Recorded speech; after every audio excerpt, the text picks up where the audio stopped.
என் நாக்க பிடுங்கிடணும், நான் அஞ்சரைச்சி தின்னுடணும், என் நல் உயிரையே நான் மாய்க்க போறேன்னா. சண்டால பாதவத்தி, என்ன நீ பெண்ணா பிறந்தோ குழந்தை இல்லாத கவலையே சொல்லி அழுவுத. சரி, நான் ஆணா பிறந்த ஆம்பளை எங்க போய் சொல்லட்டும்? எங்க சொல்லுவது? நீ பெண்ணா பிறந்த வந்து ஆமா கட்டிய கணவன் என்கிட்ட சொல்லி நீ அழுவுத, பிள்ளை இல்ல இல்லன்னு. ஆமா, நான் ஆம்பளை யார்கிட்ட போய் சொல்லி அழட்டும்? யார்கிட்ட சொல்லி அழுவது? உனக்கு மட்டுமா கவலை இருக்கு? அதானே, எனக்கும் கவலை இருக்கத்தான் செய்யுது. இருக்கத்தான் செய்யுது. நீ கவலைப்பட்டா பெண்ணா பிறந்த சொல்லி அழுவுத. உனக்கு என்ன?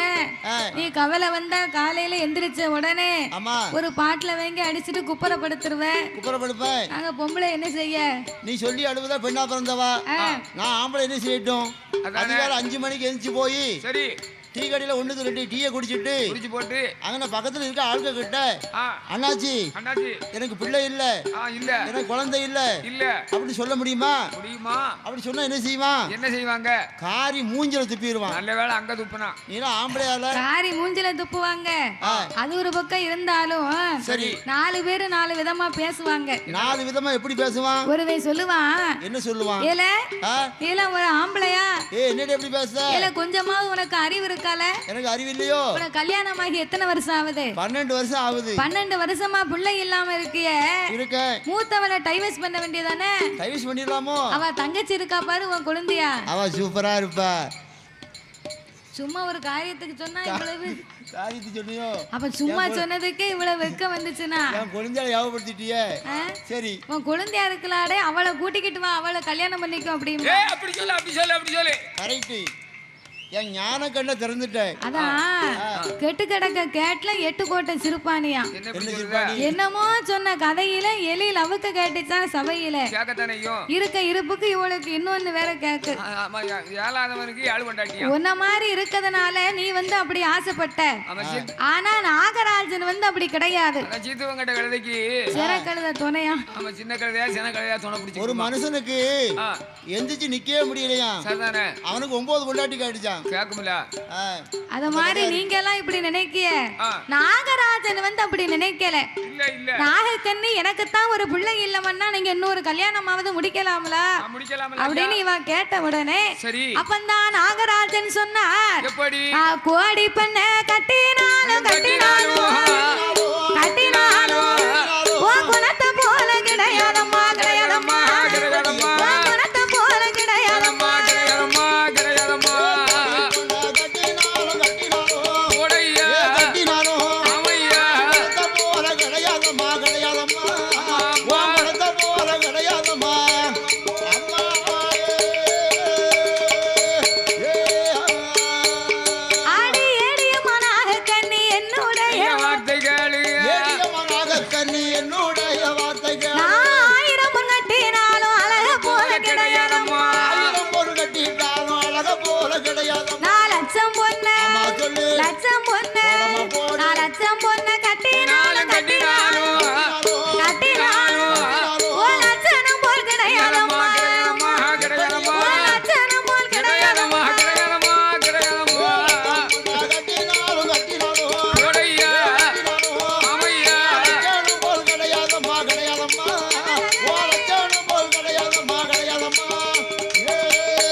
அந்த ஈசனுடைய அருள் இருந்தா 70 கப்பாலும் பிள்ளை இருக்கும் என்று அவளை ஆச்சி தேய்ச்சி ஆறுதலை சொன்னார். அப்ப நாயக்கண்ணி சொன்னா, நீங்க உங்க பாட்டுக்கு சொல்லிட்டு போயிருவிய. குழந்தை இருந்தாலும் ஏதாவது குறை கேட்க வேண்டியிருக்கு, குழந்தை இல்லைனாலும் ஏதாவது குறை கேட்க வேண்டியிருக்கு. ஆம்பளை பிள்ளை இருந்தாலும் அதுக்கு ஏதாவது பேசுதாங்க, பொட்ட பிள்ளை இருந்தாலும் அதுக்கு ஏதாவது பேசுவாங்க. குழந்தைகள் என்ன பேசுவாங்க? அதாவது பிள்ளையே இல்லைன்னு வச்சுக்க, குழந்தையே இல்லைன்னு சொன்னா அவளை பார்த்து மலடின்றுவா. மலடி என்று சொல்வது முதலாவது தவறான வார்த்தையா சரியான வார்த்தையா? குழந்தை இல்லாதவர்கள் அப்படித்தான் பேச கண்டிருக்கேன் நானு. குழந்தை இல்லாதவர்களை மலடி என்று சொல்லுவது தவறான வார்த்தை. அது என்ன தவறு? மலடி என்பதற்கு அர்த்தம் என்ன தெரியுமாயா? என்னது? குழந்தை இல்லாதவர்களுக்கு மலடி என்று சொல்லுவது தவறான வார்த்தை. அப்போ எப்படி சொல்லணும்? எந்த ஒரு பெண்ணு புஷ்பவதி ஆகாமல் இருக்கிறார்களோ பூக்காத பெண்ணை தான் மலடி என்பார்கள். சொல்லுவார்கள். அப்படி சொல்வார்கள். பூத்து விட்டால் அது மலடு கிடையாது. இல்ல இல்ல. அந்த அர்த்தம் கூட தெரியாம நம்ம எல்லாம் பேசிக்கிட்டு இருக்கோம். ஆமா, குழந்தை இல்லாதவர்கள் இப்படி பேசுவோம். அப்போ பிள்ளை இல்லைனா மலடு என்பார்கள். ஆமையா. பிள்ளைய பெற்று எடுத்துட்டோம்னு வையே, ஆமா, அவளை பார்த்து கிழவின்றவா. அவ கிழவிதானே. அதுதான் சொல்லுவாங்க. கோடி வேட்டி வந்து சரி ஒரு வெள்ளை. ஒரு வெள்ளை தான் என்ன? ஒரு வெள்ளாவிக்கு தான் இருக்கும் அந்த ஆமா, வேட்டி. ஒரு வாட்டி துவைச்சிட்டோம்னா அந்த கோடி வேட்டி பழைய வேட்டி ஆகிப்போம். அதே மாதிரி குமரி பொண்ணு வந்து ஒரு பிள்ளைன்னு சொல்லுவாங்க. ஆமா. அப்ப குழந்தையை பெற்று எடுத்து விட்டு அவளை கிளவிம்பானா, நல்ல சேலை கட்டி பூ வச்சு பொட்டு வச்சு கிழக்கிருந்து தெருவுல மேக்க போயிட்டு வந்துட்டான்னு வையே, என்ன சொல்லுவா? தெருவுல உள்ளவா பேசுவா, என்ன பேசுவா? ரெண்டு பிள்ளைய பெத்து ஒன்ன பாரு என்ன பாருன்னு இருக்க, மீறி போயிருக்கு. இவன் சேலையை கட்டி நகையை போட்டு மேக்கும் கிழக்கும் மினுக்கிட்டு வாரா, மேக்கப் போட்ட வாரா, இவளுக்கு இது தேவையா அப்படின்னு பேசுவா. இது வேணுமா இவளுக்கு? அப்ப நல்ல சேலை கூட கட்ட முடியாது கிளவின்றுவா. அதேதான் தாய்மார்கள் பூரா பேரும் ஆமா ஆமாங்கவோ. அப்படியா? ஆமா. அப்ப இப்படித்தான் பேச்சு நடக்கு போலுக்கு. சரி, அதுல இன்னொரு கேள்வி கேட்க. என்ன கேள்வி? ஒரு பெண்ணுக்கு எதிரி யாரு? எனக்கே தெரிய மாட்டேங்க. ஒரு பெண்ணுக்கு எதிரி யாரு? யாரு சொல்லுங்க. ஆனா பெண்ணா? என்ன பெண்ணுக்கு அம்மாவா? ஐயோ அம்மாவா? பெண்ணுக்கு உங்க அம்மா எங்க இருக்கு? பின்னால இருக்காங்களோ? அம்மா என்ன அதான் இவ்வளவு தைரியமா பேசிக்கிட்டு இருக்க. இல்ல அம்மா ஒண்ணு என்ன செய்தாங்க? ஒண்ணு என்ன? ஒரு பெண்ணுக்கு எதிரி யாருங்க? எங்க அம்மாங்க. அம்மா என்ன சொல்லுவாங்க? ஏட்டி வாயாம செல்போன் படிக்க பார்க்காத, கால் எஞ்சி முத்த தொழி, அந்த ஏனத்தை அள்ளி போட்டு விளக்கு, அந்த துணியை துவைச்சு போடு, அந்த சோத்துக்கு வலைய போடு. அதெல்லாம் அவளுக்கு கோவமா இருக்கு அப்படின்னு சொன்னா அந்த பிள்ளைக்கு கோவம் வருது. அதான் அம்மா எதிரி அப்படிங்க. அதாவது ஒரு பெண்ணுக்கு எதிரி வந்து இன்னொரு பெண்ணு தான். எந்த ஆம்பளையும் ஒரு பொண்ணை கேவலமா பேசியோ தப்பா பேசி நம்ம பார்த்திருக்கோமா? ஒரு பொம்பளை தான் இன்னொரு பொம்பளைய பேசுவா. அப்போ நல்ல சேலை கட்டி போனா இவளுக்கு இது தேவையா அப்படின்பா. ரெண்டு ஆம்பளை பிள்ளையா இருந்ததுன்னு வையே, அதுக்கு பேசுவா, பொன்னடி எத்தவா வெறும் கொல்லியா பெத்து இடுக்கி இருக்கா, செத்த அன்னைக்கு ஒரு ஒப்பாரி வைக்க பொண்ணு இருக்கா அப்படின்பா. ஒரே பொட்ட பிள்ளையா இருந்ததுன்னு வையே, கொல்லி எத்தவா இவ எந்த காணி காட்சியை வித்து இந்த பிள்ளைய கட்டி கொடுக்க போறா? செத்த அன்னைக்கு கொல்லி வைக்க ஒரு ஆம்பளை இல்ல அப்படின்னு பேசுவா. அப்போ இதுல இருந்து என்ன தெரியுது? வாழ்ந்தாலும் பேசும் தாழ்ந்தாலும் பேசும் வையகம் இதுதானடான்னு இருக்கான். நம்ம இப்படி செஞ்சோம்னா இப்படி செய்யலாம்பா, இல்ல இப்படி செய்வோம்னா இப்படி செய்யலாம்பா. அதனால இந்த உலகம் வந்து நம்ம எதை செய்தாலும் ஏதாவது ஒண்ணு பேசிக்கிட்டே தான் இருக்கும். நம்ம வழியில நம்ம சரியான பாதையில போய்கிட்டே இருக்கணும். அதனால ஏன் நாகக்கண்ணே நீ கவலைப்படாதடி, தீராத வினைக்கெல்லாம் தெய்வமே துணை என்று சொல்லுவார்கள். பிள்ளை பாக்கியம் நாமளுக்கு வேணுமானால் சிவபெருமான எண்ணியே தவம் இருக்க வேணும் என்று நாகராஜனும் நாகக்கண்ணியும் எப்படி தவம் இருக்க வருகிறார்கள்? எப்படி ஐயா? வெள்ளி சமா தலை மூலிகை, வெள்ளி சமா தலை மூலிகை, வெள்ளி சமா தலை மூலிகை, தலை மூலிகை, தலை மூலிகை, அங்கே விரதம் அது இருந்து வாரா, இருந்து வாரா, அங்கே விரதம் அது இருந்து வாரா, இருந்து வாரா, இருந்து வாரா. வெள்ளி சமா தலை மூலிகை, வெள்ளி சமா அழகா வெள்ளி சமா தலை மூலிகை, தலை மூலிகை, ஆமையா தலை மூலிகை, ஓடையா அவர்கள் விரதம் அது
நாட்டி ஆஹா நாகராஜனும் நாகக்கண்ணியும் ஊசி முனையின் மேல் தன் நாவை ஊன்றி ஊன்றி நாசி அடக்கி ஊசி தவங்களை செய்து வருகிறார்கள். ஆமையா உண்ணாமல் உறங்காமல் உடையவன் திருப்புகளை மறக்காமல் மறக்காம அன்னம் தண்ணி அருந்தாமல் ஆண்டவன் திருப்புகளை மறக்காமல் அரகரா சிவ சிவ அண்ணாமலை நாதா ஆமா என் உண்ணாமலை பாதகா அநாதை ரட்சகா என் ஆபத்து குடையோனே ஈசா இறைவாவென்று இறைவனின் நாமங்களை உச்சரித்த தவம் இருந்தார்கள்.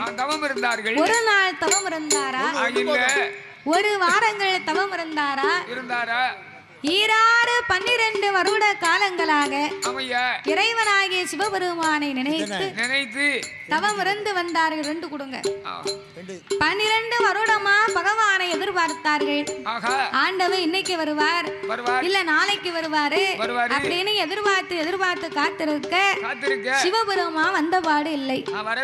ஒருவேளை நம்ம தவத்துலதான் ஏதாவது குற்றம் குறை இருக்குமா? ஒருவேளை தவறாகத்தான் நம்ம தவங்களை செய்து விட்டோமா என்ற ஆண்டவனை என்னையே அழுது புலம்பினார்கள்.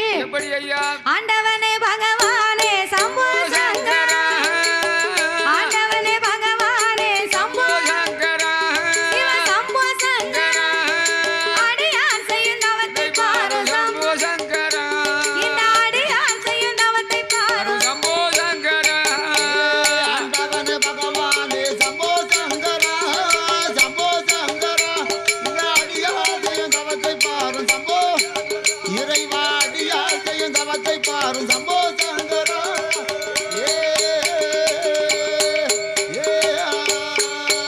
சாமி ஈஸ்வரனே ஈஸ்வரனே ஈஸ்வரனே இறையோனே சம்போ சிவ சம்போ சங்கரா, ஏழை செய்யும் தவத்தை பாரு இந்த ஏழை செய்யும் தவத்தை பாரு ஈஸ்வரனே இறையோனே சம்போ சங்கரா, சம்போ சங்கரா, இந்த ஏழை செய்யும் தவத்தை பாரு சம்போ, இறைவா ஏழை செய்யும் தவத்தை பாரு சம்போ சங்கரா.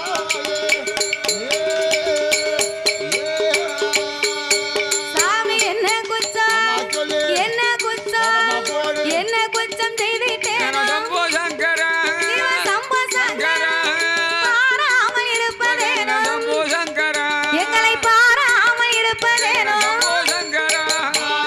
குற்றம் செய்துட்டேனோ சம்போ சங்கரா, சம்போ சங்கரா, எங்களை பாராம இருப்பதென்ன சம்போ, இறைவா பாராம இருப்பதென்ன சம்போ சங்கரா. அவர தவமிருந்து வாரபோது ஆடாத கைலாசம் அங்கே ஆடுதையா செய்யுதையா என் அகலாத கைலாசம் ஆடி கைலாசம் அங்கே நகர்ந்து வெள்ளே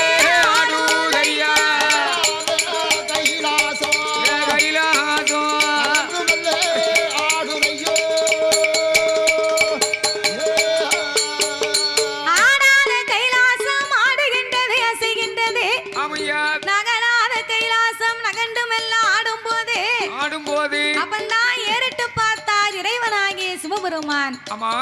ஒரு நாளும் இல்லா திருநாளாக இந்த கைலாசம் ஏன் இப்படி ஆடுது அசையுது? ஒருவேளை தவத்தில் எதுவும் குறை இருக்குமா? அப்ப இந்த ஆண்டவன் தன்னுடைய ஞான திருஷ்டியினால் அறிந்து பார்த்தார். ஆருணிய வனத்திலே இந்த நாகராஜ நாகக்கண்ணையின் தவத்தை கண்டும் காணாதவரை போல ஆண்டவன் கலி உலகமெல்லாம் வடியிழக்கவே பயணமாகி வருகிறார். அப்ப இந்த பார்வதி சும்மா இருப்பாளா? என்னைக்கு இந்த ஆண்டவன் வடியிழக்க போனார்னா பார்வதி நம்ம கைலாசத்துல ஒத்தையில தானே உட்கார்ந்து இருக்கோம். இன்னைக்கு இந்த ஆண்டவனோடு சென்று இவருடைய படியிழப்பை இன்னைக்கு நாம பரிசோதித்து பார்க்க வேண்டும் என்று பார்வதி ஆண்டவனை அழைத்து, ஆண்டவா பரம்பொருளே என்னம்மா உலகமெல்லாம் நீங்க படியளக்க போனா பார்வதி நான் ஒத்தையிலே உட்கார்ந்துருக்கேன். ஏன் ஒத்தையில இருக்க? எனக்கு நேரம் போக மாட்டுக்கு. அந்த டிவியை போட வேண்டியானே? டிவியை போட்டு பார்க்கவா? இல்ல டேப் ரெக்கார்ட போட வேண்டியானே? அந்த காலம் TV, tape record, laptop, touch mobile phone இதெல்லாம் எதுவுமே கிடையாது. ஆமா, எலக்ட்ரிக் பொருள் கிடையாது. அதனால இன்னைக்கு உங்களுடைய படியளப்பை உமையவள் நான் பார்க்க வேண்டும். ஆமா, பகவானுடைய படியளப்பை இந்த பார்வதி நாம் பார்க்கணும் அப்படின்னார். அப்படி என்று சொன்னால் சிவன் பார்த்தார். என்ன செய்ய? ஏய் பார்வதி, என்னங்க? என்னைக்குமே நான் தானடி போவேன். ஆமா, நீங்க தான் போவீங்க. இன்றைக்கு நீ என்னோடு வருகிறேன் என்று சொல்லுகிறாயே, அதானே. உன்னை அழைத்து கொண்டு போவதனால எனக்கு ஒன்றும் குறைவில்லை. அழைத்து செல்லுங்கள். ஆனா ஒண்ணு, என்ன? உலகத்தை ஒரு விதமாக படைத்தேன், உலக மக்களை எல்லாம் நான் பலவிதமாகவே படைத்திருக்கிறேன் பார்வதி. பல விதம் என்றால் என்னையா? ஒருவரை கூனாக படைத்திருப்பேன், இருப்பேன். இன்னும் ஒருவரை குருடாக படைத்திருப்பேன். ஆமா, கூன், குருடு, செவிடு, பேடு, நொண்டி, மூக்கரை. ஆஹா, குழந்தை உள்ளவர்கள், குழந்தையே இல்லாதவர்கள். ஒரு ஆளுக்கு என்ன உலகத்திலே இல்லாத பெரிய ஒரு வசதியை கொடுத்திருப்பேன். ஆனால் அங்குதான் ஒரு குழந்தை செல்வம் இருக்காது. இன்னும் ஒருவருக்கு குடிப்பதற்கு உப்பில்லா கூழ் இருக்காது. கஷ்டப்படுவாரு. அவங்களுக்கு ஒரு கோட்டை பொட்ட புள்ள கொடுத்திருப்பேன். ஒரு கோட்டை எவ்வளவு? 21. கணக்கா வச்சிருக்கீங்க. அந்த காலம் அப்படி 21 பிள்ளை வரைக்கும் பிச்சை எடுத்திருக்காங்க. ஆமா ஆமா. ஏன் தெரியுமா? என்ன? இது ஆம்பளை பிள்ளையா இருக்காதா, இது ஆம்பளை பிள்ளையா இருக்காதா அப்படின்னு எதிர்பார்த்து 21 பெண் குழந்தை வரைக்கும் பெற்று எடுத்தாங்களாம். அந்த காலத்துல இந்த கட்டுப்பாடு எல்லாம் கிடையாது. இப்போ அப்படி இல்ல. இப்போ 1க்கு 2, அதேதான். ஓத்திரத்துக்கு 3, அவ்வளவுதான். அதுக்கு மேல முடியாது. அரசாங்கத்துல நமக்கு அனுமதி இல்ல. சட்டமும் 2க்கு மேல இருக்க கூடாதுன்னு சட்டம் போட்டாங்க. இப்போ இருக்க விலைவாசிக்கு ஒரு பிள்ளைய வளர்த்து ஆளாக்கி கல்யாணம் பண்ணி கொடுக்க முன்னே நம்ம படுத பாடு மலையவே கட்டி இழுக்கத மாதிரி இருக்கு. அதனால நான் உலகத்துல இப்படி எல்லாம் பலவிதமா படைச்சிருப்பேன் பார்வதி. நீ பெண்ணா பிறந்தவா, ஏழை மனம் கொண்டவா, அவருக்கு என்ன ஆச்சு, இவருக்கு என்ன ஆச்சு, இந்த பையன் ஏன் இப்படி உட்கார்ந்துருக்கா அப்படின்னு உன் வாயை வச்சுக்கிட்டு நீ சும்மா இருக்க மாட்டேன். நீ கைலாசத்துல உட்காரு, நான் ஆண்டவன் போயிட்டு வரேன். இறைவா உங்க கூட வரும். என்ன ஒண்ணு இல்ல, உங்க கூட வரும்போது வாயை திறக்க கூடாது, மறுவாரத்தை பேசக்கூடாது. ஆமையா, அவ்வளவுதானே? அவ்வளவுதான். படியிழந்து முடிக்க வரைக்கும் நான் பேசவே மாட்டேன். பேச மாட்டேயா? அப்படியா? சரி. உன் வாயினால சொன்னா உன்னை நம்ப மாட்டேன். என்னையா நம்ப மாட்டேன்? உங்க அண்ணன் இருக்காரு பாரு, கோபால கண்ணே. ஆமா, அண்ணா இருக்காரு. அவர் மேலே சத்தியம் பண்ணி கொடுத்தா தான் என் கூட உன்னை அழைத்து கொண்டு போவேன். நான் தேர ஓட்டிட்டு போறாரு ஒரு ஆண்டவா. இவ்வளவுதானா? இவ்வளவுதான். எங்க அண்ணன் கோபால கண்ணே மேல சத்தியமா படியிழந்து முடிக்க வரைக்கும் நான் வாயை திறக்க மாட்டேன், மறுவார்த்தை பேச மாட்டேன் என்ற ஆணையிட்டு கொடுத்து வா போட்டு சட்டத்தை வாங்கி கொண்டு பகவானும் பார்வதா தேவியும் எவ்விதமாகவே வருகிறார் தெரியுமா? எவ்விதமாக? நாளை நல்ல தினைய கொண்டு நாடு எங்கோ வருவாரா, உரிய நல்ல தினைய கொண்டு உலகம் எல்லாம் வருவாரா, ஆளாக்கு தினைய கொண்டு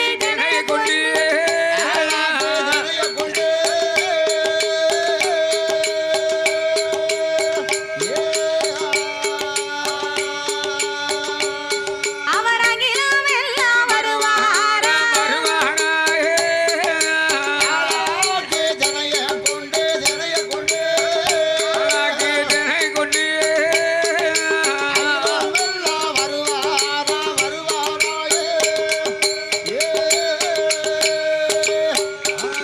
ஆய உயிரும் தப்பினாம்.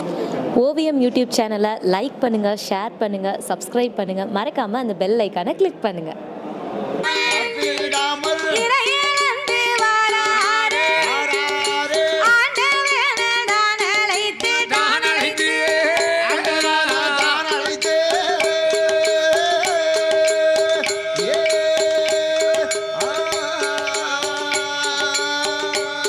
அவள் ஆதிசக்தி ஏது சொல்வாய், ஏது சொல்வாய்,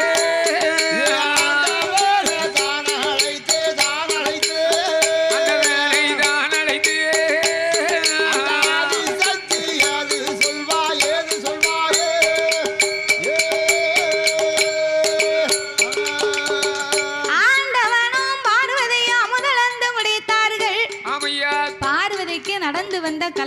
களைப்பு ஆண்டவா கல்லில் வாழ் தேரை முதல் கருப்ப சிசு உயிர் வரைக்கும் முட்டைக்குள் உருவாகும் குஞ்சுக்கும் மாங்கொட்டைக்குள் இருக்கும் வண்டுக்கும் எவ்வுயிரும் தப்பாமல் இறையிழந்து முடித்து விட்டோமே.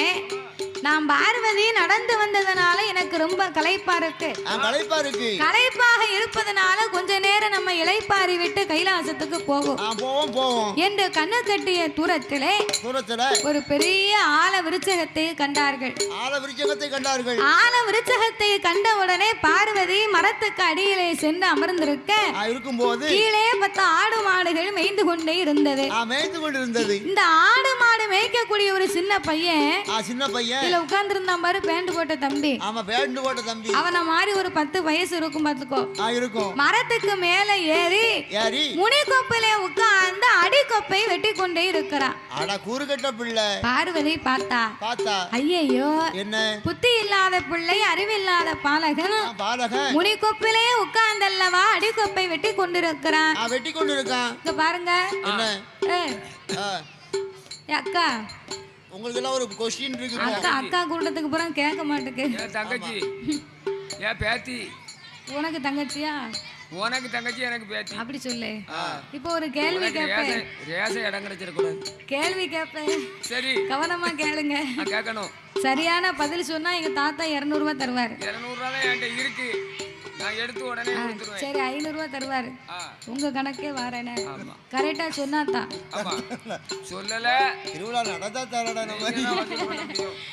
அப்ப இந்த பார்வதி பார்த்தா ஐயோ புத்தி இல்லாத பிள்ளை, அறிவில்லாத பாலகன் மரத்துக்கு மேல ஏறி முனிக்கொப்புல உட்கார்ந்துல அடிக்கொப்பை வெட்டிக்கிட்டு இருக்கான். இவன் கீழே விழுந்தா பெத்தவளுக்கு பிள்ளையா போய் சேர மாட்டான். தரையிலே விழுந்தா இவன் தவிடுபடி ஆகிடுவான். ஆண்டவா அதோ பாருங்க, அறியாத பிள்ளை தெரியாத பாலகன் முனிக்கொப்பில் உட்கார்ந்து அடிக்கொப்பை வெட்டுதான். நீங்க போய் பிள்ளைய காப்பாத்துங்க. ஏய் பார்வதி, என் கூட வரும்போது உன்னை என்ன சொல்லி அழைத்து வந்தேன்? என்ன சொன்னீங்க? வாயை திறக்காத மறுவார்த்தை பேசாதன்னு சொன்னனா இல்லையா? சொன்னது வாசமோ? ஆமா சொன்னீங்க. நான் சத்தியம் பண்ணி கொடுத்தேன். அதுவும் வாசம் தான். படி இழந்து முடிக்க வரைக்கும் தானே பேச மாட்டோம்னு சொன்னேன். ஆமா சொன்னேன். வேலை முடிந்து விட்டது, பாலகனை காப்பாத்துங்க. காப்பாத்துங்க ஐயா. அப்படியா? சிவன் பார்த்தார். என்ன செய்கிறார்? இதுவரைக்கும் வந்திருக்கும் போயிருக்கும். இந்த பையனும் இல்ல, இந்த ஆல மரமும் இல்ல என்று தன் ஞான திருஷ்டியினால் அறிந்து பார்த்தார். பார்க்கும்போது யாருடைய வேலை? யார் வேலை? என்பெருமான் கோபால கண்ணனுடைய வேலை. கண்ணன் வேலை. அன்னம்னு பாராமத்தானே இந்த பார்வதி ஆணையிட்டு கொடுத்தா. இவன் சத்தியத்தை மீறி நடக்காளா, சத்தியத்துக்கு கட்டுப்பட்டு நடக்காளா அப்படிங்கறத பரிசோதிக்கத்தான் கண்ணபுரான் இப்படி ஒரு சூழ்ச்சியவை ஏற்பாடு பண்ணியிருந்தார். இதை அறிந்த ஆண்டவை காப்பாற்ற முடியாதென்றார். பார்வதி நீங்க காப்பாத்தலைன்னா உங்க கூட ஒரு அடி எடுத்து வைக்க மாட்டோம்னா. அப்ப இறைவன் சொன்னார், என்ன சொல்லுகிறார்? சரி பார்வதி, நீ சொன்னத மாதிரி பிள்ளைய காப்பாத்துவோம். ஆனா ஒண்ணு, அவன் எப்படி இப்ப மேல இருந்து கீழே விழத்தான் போறான். அவன் கீழே விழும்போது சரி என்ன பத்தா அம்மான்னு சொல்லி விழுந்தா பார்வதி நீ போய் காப்பாத்து. நீயே போய் காப்பாத்து. என்ன பத்தா அப்பான்னு சொல்லி விழுந்தா நான் ஆண்டவே பகவான் போய் காப்பாத்துவேன். நான் போய் காப்பாத்துவேன். அவ அண்ணாச்சி ஆத்திக்கிட்டு இருக்காவோ? அவ ஆத்துவாளோ? ஆமா, உனக்கு வேலை இல்ல. எனக்கு வேலை இல்ல. டீ மாஸ்டரா இருப்பேன். டீ மாஸ்டரா இருக்கும்போது சரி எதை எடுத்தாலும் இந்த கைட்டு அள்ளி அள்ளி அந்த அண்ணாச்சிக்கு இப்படி அள்ளி போட்டு நல்லா இழுத்து ஆத்தி ஒரு கிளாஸ் குடிச்சு பாரு. அடேப்பா, உதட்டோட உதடா ஒட்டும். ஆமா, அண்ணாச்சி டீ போட்டாருன்னா சீனியே போடாம காப்பி இனிக்கும். அது எப்படி இனிக்கும்? அதான் கைராசி, கைப்பக்குவம். அவர் ஒரு நாள் வீட்டுக்கு போயிட்டு டீ போட்டு தந்தாருன்னு குடிச்சேன். 4 நாள் ஹாஸ்பிட்டல்ல இருந்தேன். என்னது ஒரு கிளாஸ் கேட்டா காப்பியை குடிச்சு பார்த்துட்டு சரி செம்புல கொண்டு வரண்டா அப்படின்னா ஒரு செம்பு காப்பி குடிச்சிட்டு ஆஸ்பத்திரிக்கு போனாலும் கதையை கலங்கய்யா. அதனால அம்மான்னு சொன்னா நீ காப்பாத்த, அப்பான்னு சொன்னா நான் ஆண்டவன் பகவான் போய் காப்பாத்துவேன் அப்படின்னு 2 பேருமே பேசி முடித்தார்கள். பாலகள் வெட்டு முடிந்தா கீழே வாரான். பையன் மேல கொப்பு கீழே, கொப்பு மேல பையன் கீழே. கரணம் போட்டு வந்தா பாருங்க.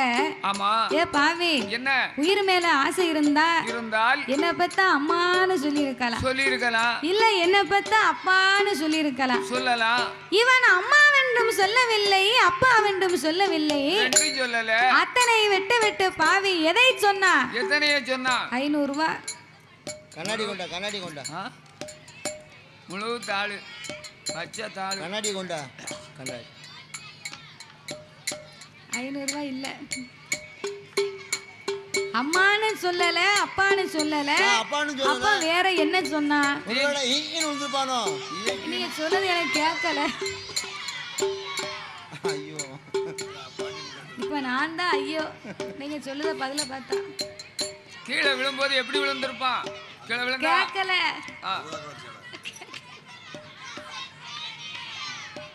யாரோ உனக்கு சொல்லி கொடுத்துருக்காங்க. உனக்கு 500 ரூபாய் கிடையாது. ஒரு ஆளு சொன்னா 500 ரூபாய் கொடுத்துருப்போம். ஆமா, எல்லாரும் சேர்ந்து சொன்னதால கிடையாது. உங்களுக்கு கிடையாது. எங்க ஆட்டத்திலே இல்ல. கிடையாது. பாலகன் அம்மா வேண்டும் சொல்லவில்லை, அப்பா வேண்டும் சொல்லவில்லை. சொல்லவில்லை. நான் செத்தேம்னா. செத்தேம்னா. நீங்க தான் கரெக்டா சொன்னீங்க. 500 ரூபாய் தரணும்ல, அதான் கேட்கல என்ன. நான் செத்தேம்னு விழுந்தான் பாருங்க. வாக்கு சனியம் போக்கலன்ன மாதிரி செத்தேம்னு விழுந்தான் தெக்க போயிட்டான். அவன் செத்தே போனா. ஆமா, ஊர்ல போயிட்டு உங்களுக்கு அக்கவுண்ட்ல போட்டு விடுதேன். உங்களை மாதிரி எத்தனை ஊர்ல செத்து வந்திருப்போம். உங்களை மாதிரி எத்தனை பேரை பார்த்திருப்போம். அத்தனை பேருக்கு ரூபா கொடுக்கும்போது உங்களுக்கு போட்டு விடுவோம். அப்படி இல்லைன்னு வைங்க, அடுத்த வருஷம் வரும்போது சில்லறை மாத்தி கொண்டு வரேன். என்ன கணக்கா கொண்டு வர. சரி, பாலகன் செத்தேன் என்று விழுந்தா செத்து போனாண்டி. அதான் பெரியவங்க சொல்லுவாங்க, அவன் அவன் வாழ்க்கை அவன் அவன் வாயிலன் இருக்கான். 4 வழி சாலை ரோடா ஓட்டிருக்கு. ரோடா ஓடுவாங்க. அவன் வாழ்க்கை வாயிலன்னு சொன்ன. அவனவன் வாழ்க்கை அவனவன் வாயிலனா நாமளுடைய எண்ணம் சரியாக இருந்தா நம்ம வாழ்க்கை சரியா இருக்குமா? இருக்கும். நம்ம கல்லெத்தி விழுந்தாலும் அம்மான்னு சொல்லணும், இல்ல அப்பான்னு சொல்லணும். ஏதாவது ஒண்ணு சொல்லணும். நான் செத்தண்டா அப்படின்னா நமக்கு அதான் கிடைக்கும். தும்மல் வரும்போது கூட அச்சம்மான்னு தான் சொல்லணுமா? ஏன் சொல்லணும்? அந்த தும்மல் போடும்போது நம்ம உயிர் போயிட்டு அப்படி வந்து சேரும். ஆமா, ரெண்டா போயிட்டு தான் நம்ம கூட்டுக்குள்ள வந்து சேரும். பிறவே அம்மான்னு சொல்லணும்னு வச்சுக்கோ, அந்த போன உயிர் அப்படியே போயிடும். இது ஒரு புது புது புரணிய கிளப்புதாரு. சொல்லலன்னு சொன்னா செம்பரையாடு தும்மும். ஆமா, அவன் எப்படி தும்மும்? அது எப்படி சும்மா ஒண்ணு சொல்லாம ஊமையா தும்மும். ஆமா, அது பாட்டுக்கு சும்மா தும்மும். அதனால அம்மா பார்வதி செத்தேன்னு விழுந்தா அவன் விதி விடிஞ்சு போச்சு, செத்து போனா. நம்ம வாயிலிருந்து வரக்கூடிய வார்த்தை நல்ல வார்த்தையா இருக்கணுமா? யாரையும் தவறா பேசக்கூடாது, தவறாக சித்தரிக்க கூடாது. எதிரியா இருந்தா கூட சபிக்க கூடாது நம்ம வாயால. ஏனென்றால் வார்த்தை பலிக்கும். அதுக்கு உண்மை இருக்கு, உணர்வு இருக்கு, உயிர் இருக்கு. உயிர் இருக்குன்னா எப்படி தெரியுமா? ஏல அந்தோனி, என்ன யாழங்க நீ? சின்ன பிள்ளை என்ன யாழங்க? நீங்க பாத்து அப்போ உனக்கு கோவம் வருதா தாத்தா? அப்படின்னா உனக்கு எவ்வளவு ஆசையா இருக்கும். சிரிப்பு வரும். அப்போ வார்த்தைக்கு உணர்வு இருக்கு, உயிர் இருக்கு. அத புரிஞ்சு நடக்கணும், புரிஞ்சு பேசணும். அப்போ வார்த்தை யாரா வித்தியாசமா பேசக்கூடாது. பிறவே அதனால செத்தேன்னு விழுந்தா செத்து போனாவா நம்ம கைலாசம் போவோம் என்ற ஆண்டவனும் பார்வதா தேவியும் அந்த நல்ல இடத்தை விட்டு அந்த நல்ல இடத்தை விட்டு கைலாசம் போவோம் என்று நாகலோக வழியாக அவரும் நடந்து வல்லவாறு.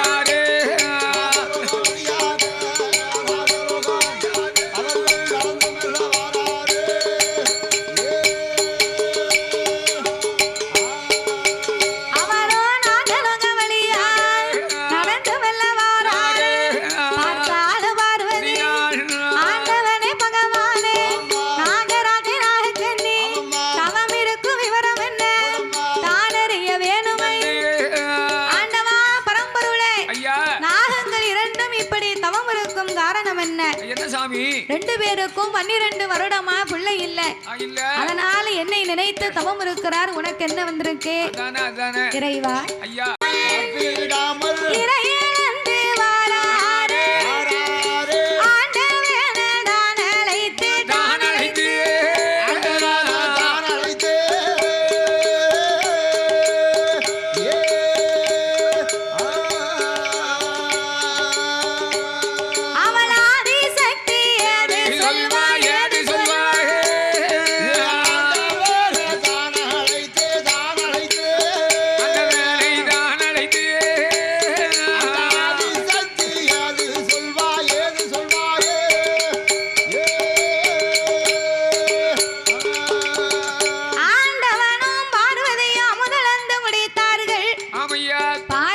நடந்து வந்த களைப்பு களைப்பு ஆண்டவா ஐயா கல்லில் வாழ் தேரை முதல் கருப்ப சிசு உயிர் வரைக்கும் முட்டைக்குள் உருவாகும் குஞ்சுக்கும் மாங்கொட்டைக்குள் இருக்கும் வண்டுக்கும் எவ்வுயிரும் தப்பாமல் இறையிழந்து முடித்து விட்டோமே.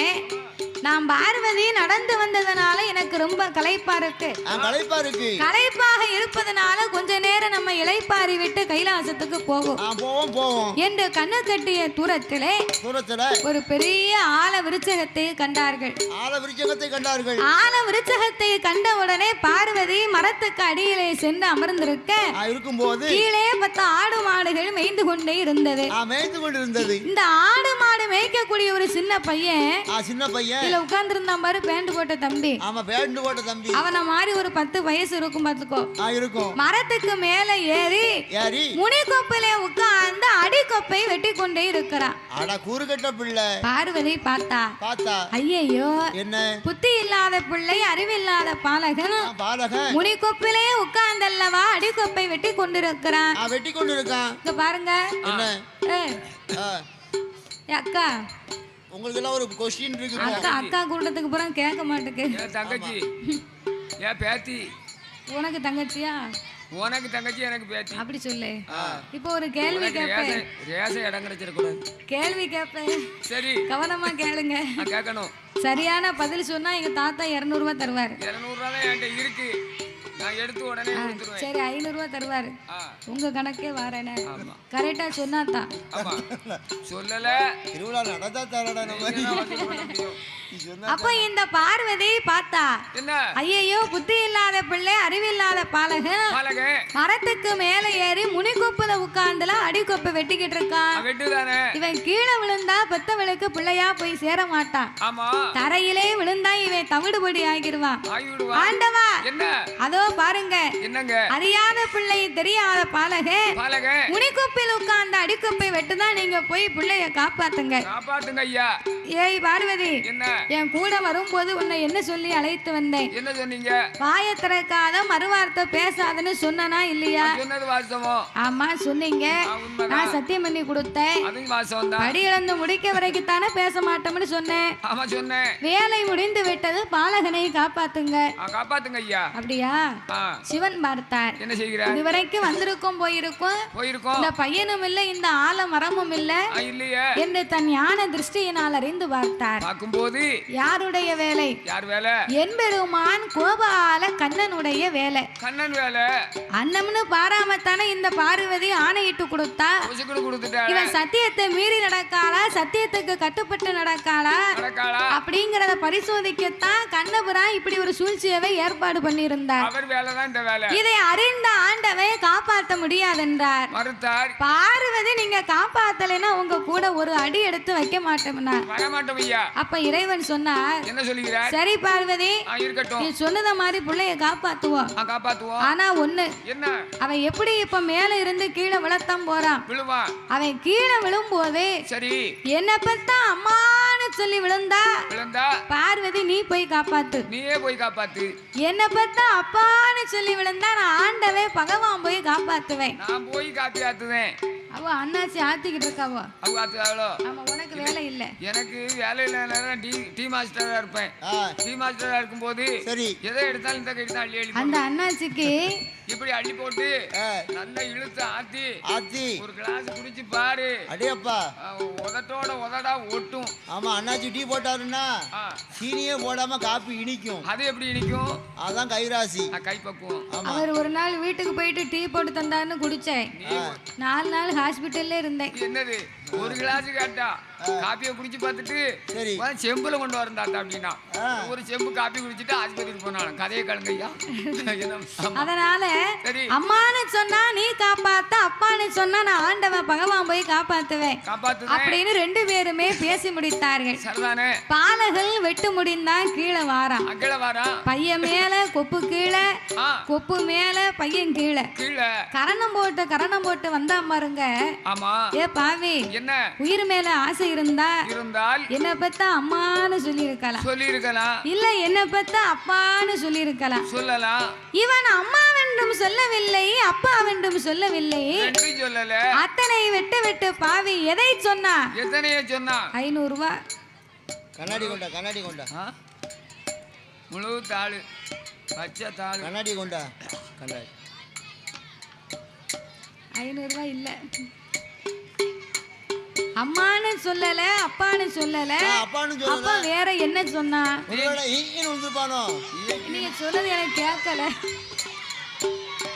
ஐயோ இப்ப நான் தான் ஐயோ நீங்க சொல்லுத பதில பார்த்தா கீழே விழும்போது எப்படி விழுந்திருப்பான்? கீழே விழுந்தா கேட்கல.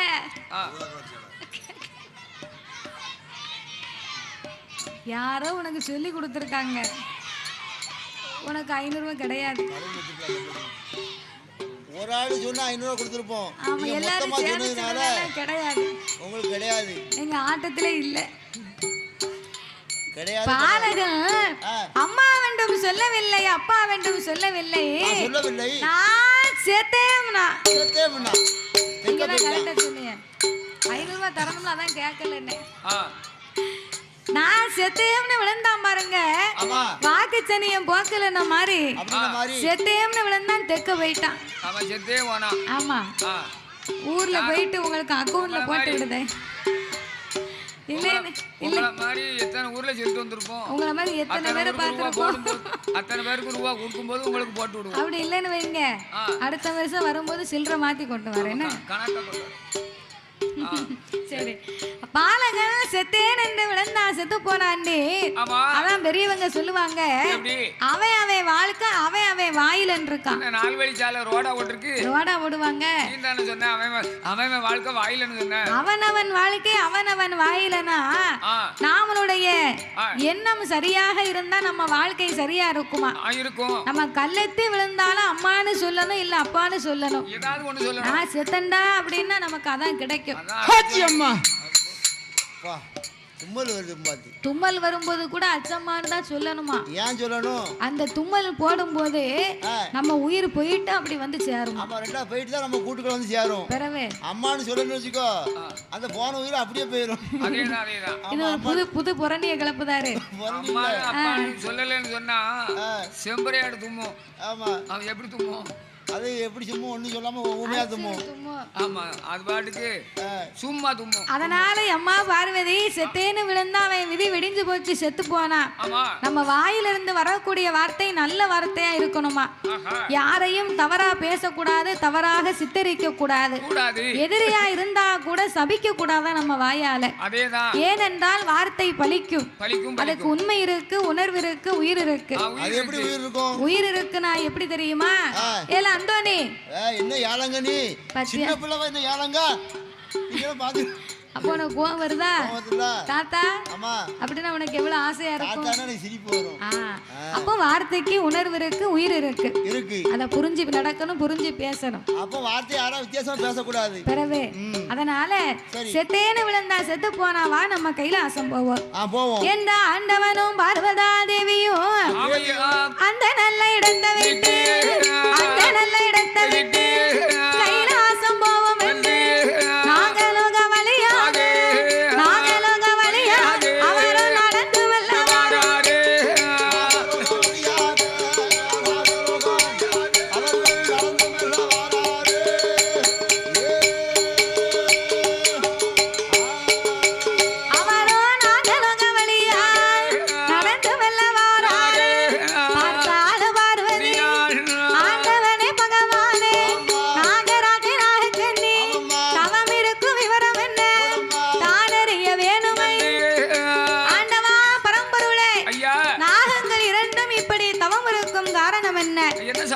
ரெண்டு பேருக்கும் 12 வருடமா பிள்ளை இல்ல.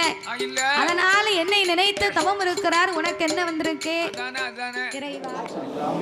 ஓவியம் யூடியூப் சேனலை லைக் பண்ணுங்க, ஷேர் பண்ணுங்க, சப்ஸ்கிரைப் பண்ணுங்க, மறக்காம அந்த பெல் ஐக்கானை கிளிக் பண்ணுங்க.